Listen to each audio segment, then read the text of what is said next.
It's a really hands-on subject, really practical.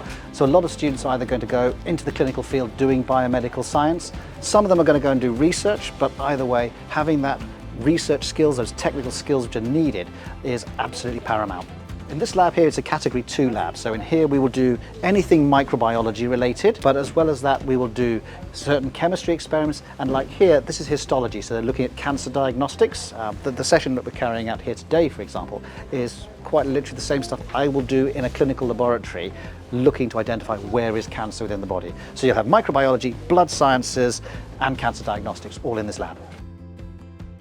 I definitely enjoy the practical aspects, so working in a lab, so you're sat in the lecture theatres and you're learning about all these different tissues, and then you come to a lab, you get a slide, you stain it and you can actually see them. It's quite gratifying to be able to, after 2 hours, have a look at something and go, you know, I've made this, and do all the diagnostic tests that you normally just sit and learn about. I like figuring out how things work.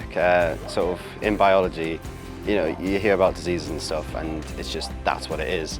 Figuring out how it works and sort of getting to the bottom of it, I find that to be really, really interesting. And then, so the applications of that is you can then try and fix it, which is something, like I say, that's what interests me the most. The importance of having well-trained biomedical scientists is, like I say, it's someone's life in your hands. When, you know, right now we're in a lab just doing experiments so we can learn, so there's not really any consequence if it goes wrong.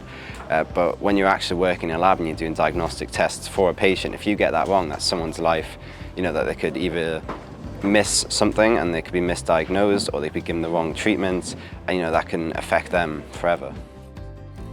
The lecturers are amazing, the support we get, the lab work, so we get to use lots of resources at the same time, which helps a lot.